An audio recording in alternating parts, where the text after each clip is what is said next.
Welcome to Diplomacy and International Relations by Bastian Freiborg. A deep dive into the world of international relations and diplomacy. And this deep dive is curated especially for you. It is AI generated, but don't worry because everything has been verified by Bastian Freiborg himself. Ready when you are. Great.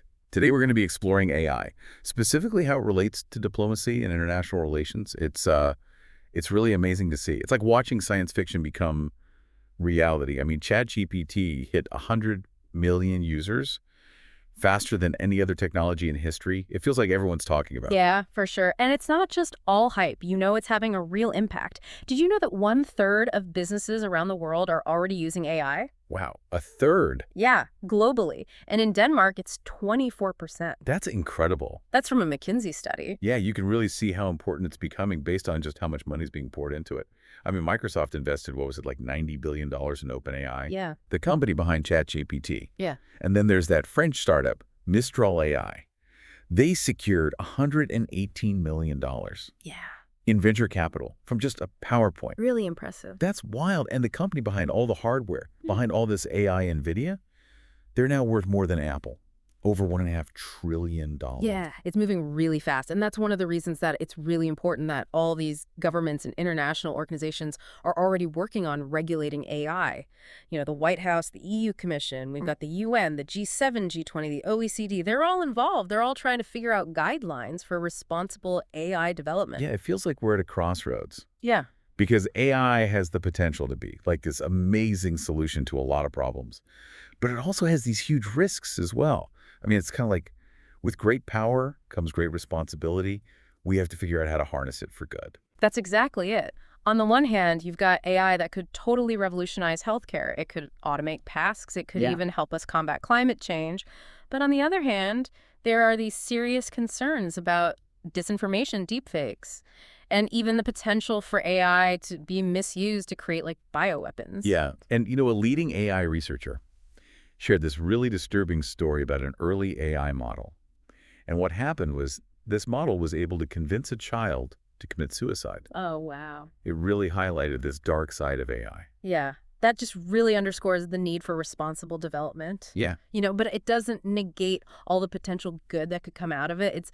It's like any powerful tool, it can be used for good or bad. Right. It seems like right now you have all these countries that are trying to figure out their own role in this AI landscape. Yeah. Especially the U.S. and China. It's kind of fascinating to see them, going back and forth. Yeah. It's an interesting dynamic to watch play out. And did you see that recent UN General Assembly resolution sponsored by China but supported by the U.S.? No, I didn't see that. What was that about? So they called for bridging the AI gap between developed and developing nations. I just find it really interesting that these rivals are finding common ground when it comes to AI. It does make you wonder, what's the motivation behind that? Right. Are they actually concerned about equitable access? Or is there something else going on? Yeah. It's tough to say. The resolution talks about this fair, open, and inclusive business model for AI. So on the surface, it seems like a positive move. But those terms, like what does fair really mean? What does open or inclusive mean? Yeah, it seems like there's a lot of room for disagreement. There's a lot of room for disagreement there. Okay. And, potentially even further tension between the two countries. So are we about to witness like this global AI Oscar race with both of them vying for control? Yeah. It kind of seems that way. And they both have very different approaches, know. The U.S. is really focusing on leading by example, promoting its own vision of responsible development. They've already gotten support from 123 countries. They want to emphasize ethical considerations, things like human rights. And China, well, they're really emphasizing capacity building for developing nations, advocating for technology transfer and knowledge sharing. So everyone benefits from AI. But it makes you wonder, are there ulterior motives there? Oh, absolutely. I mean, international relations are never that simple. There's always strategy involved. Take China's focus on capacity building. Some might say that it's just a way to gain influence. Right. And build alliances with developing nations. And then you have the U.S. focusing on responsible development. Maybe they're just trying to shape these global AI standards in line with their own values and their own interests. Exactly. So yeah, collaboration is encouraging, but you really have to look beyond the surface and consider these underlying motivations. especially when it comes to the military applications of AI. That's a whole other layer of Yeah, complexity. for sure. It's like we're watching some global thriller unfold in real time, Mm-hmm. with AI potentially reshaping warfare. It's a little unsettling. It is, and it's a big concern. I mean, both the U.S. and China are focusing on these civilian applications. But you can't ignore the potential for military use. China has even been part of discussions about controlling autonomous weapons. It really makes you wonder, could we see a UN General Assembly resolution on the risks of military AI in the future? That's a chilling thought. Yeah, it is a chilling thought. And, it highlights these really high stakes involved in developing AI. I mean, we're seeing AI totally reshape the world, Mhm. impacting relations between countries, global security, even the very nature of power. And this transformation is happening so fast. Yeah, it's easy to feel overwhelmed by it all, especially as a smaller country like Denmark. It's like watching a tidal wave coming at you and wondering how you could possibly be prepared for something like that. I get that. That makes sense. But Denmark's not powerless. We actually have this unique opportunity to contribute to AI on a global level. Well, that's good to hear. How can we do that? How can a small country like Denmark really make a difference when you have these giants like the US and China? It's not necessarily about competing. It's more about working together, All right. finding our niche. Denmark could actually become a leader in developing AI responsibly. We could set an example for how to develop it ethically and sustainably. I mean, we already have a really strong reputation for innovation. Yeah. And, we're known for being socially responsible. We can leverage those strengths for AI. So instead of trying to outspend everyone or trying to be more powerful than everyone, we can focus on shaping AI ethically, kind of like, setting the rules of the game. Exactly. We can work with other countries. And together, we can establish international standards, for developing AI and using it, so we can make sure that it benefits all of humanity. Okay, I see what you mean. It's about promoting those values, Yeah. not just technology. But how can Denmark actually contribute to this vision? What can we do specifically? There's a lot we can do. First, we can build on what we're already good at. Denmark is great at healthcare, green technology, biorobotics, so we can apply AI to those areas to develop solutions to problems that affect the whole world. Okay, so we could use AI to improve healthcare systems, create more sustainable energy, use it to advance robotics for medical and environmental purposes. Exactly. We could become this hub for AI innovation. That would benefit Denmark, but it would also contribute to the greater good.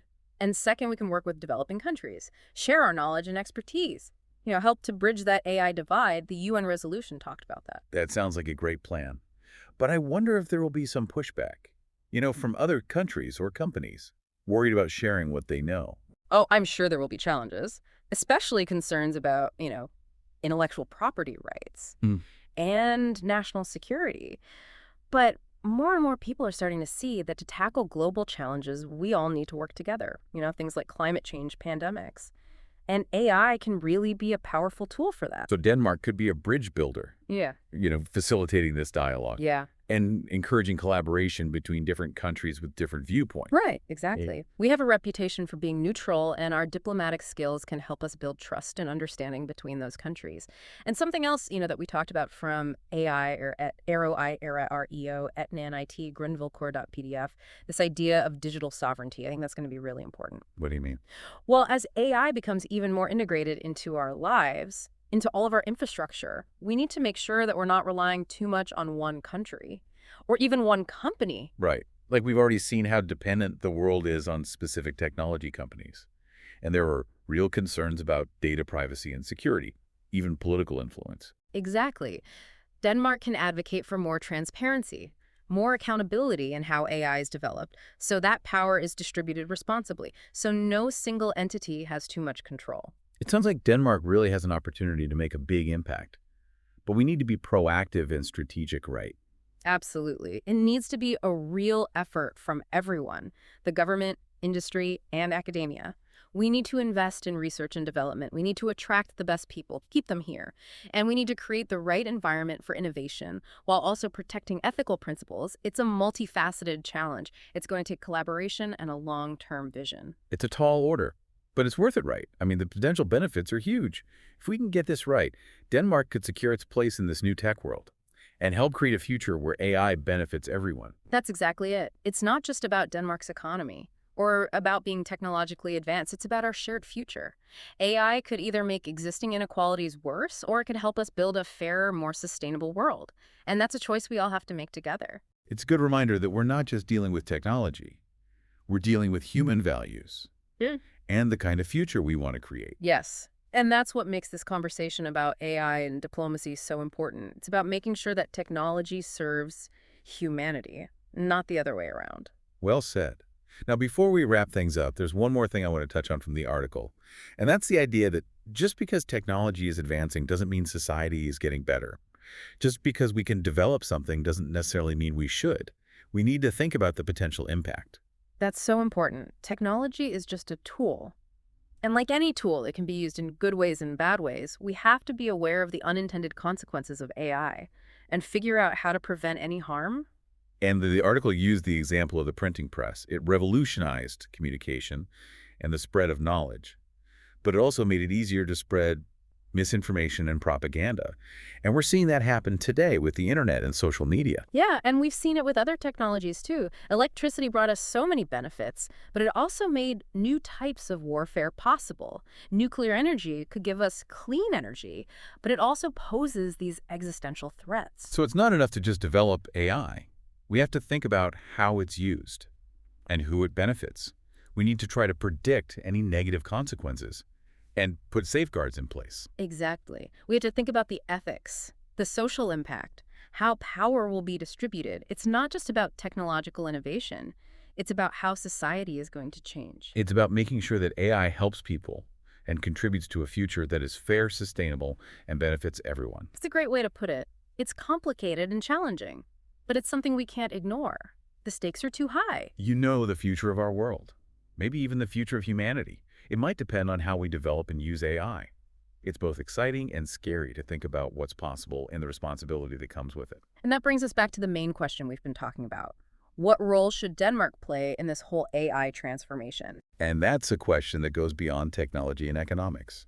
It's about Denmark's values, our place in the world, and how we can help create a future that's good for everyone. That's right. An AI error at NIT grundvilkår.pdf really makes us think about that. It's a call for us to be bold, to commit to responsible development, and to be willing to work with other countries. It also emphasizes that we shouldn't just think of AI as a tool. It's going to fundamentally change our world, our societies, even ourselves. Yeah, it's a challenge. We have to think differently, be adaptable, and keep learning. Because AI is here to stay, and its impact is only going to keep growing. So to wrap things up, if AI is this fundamental condition that's reshaping our world, what role do you see Denmark playing? Yeah, what unique contributions can we make? What values should we follow?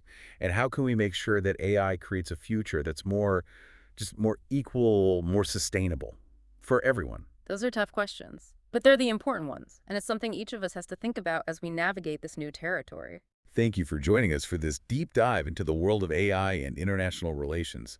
We hope you found it interesting and that it made you think about the role AI will play in shaping our future. Until next time, keep learning, keep asking questions, and keep shaping the future. The future of AI is in our hands, and we have to work together to shape it in a good way. We really are at a turning point. AI isn't just, another piece of technology. It's changing everything. How we live, how we work, how we see the world.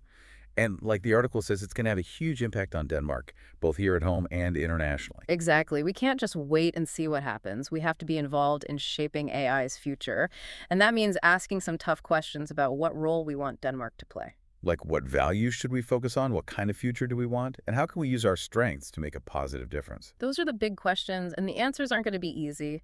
But it's a conversation we need to have, not just the experts and the politicians, but all Danish citizens. AI is going to affect all of us, so we should all have a say. One thing that really stuck out to me from the article was that we need to be bold. We can't just react to what's happening. We need to decide what we want to do with AI. Absolutely. We have to think big and set goals. What if Denmark became the leader in ethical and sustainable AI?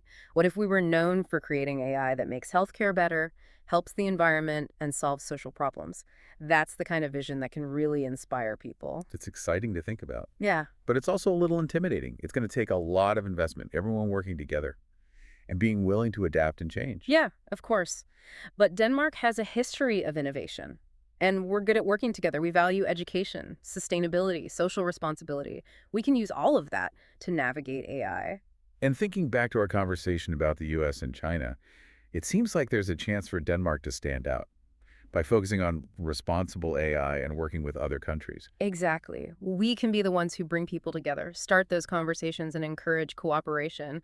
We can be the voice for ethical AI, making sure it benefits everyone. And we can speak up for smaller countries too, so their concerns and ideas are heard. Exactly. AI's future isn't set in stone. It's up to us to shape it. And Denmark, with its values, expertise, and commitment to cooperation, has a really important part to play. So as we wrap up today's deep dive, I hope everyone listening feels like they can be part of this conversation about AI and what it means for Denmark. The choices we make today will determine the kind of future we have. Let's make good choices. Let's embrace the potential of AI, but be aware of the risks. Let's all work together to make sure AI makes the future better for everyone. Thanks for joining us on this journey exploring AI and international relations. We hope it gave you some new insights and made you want to learn more. Until next time, keep exploring, keep asking questions, and keep shaping the future. Yeah.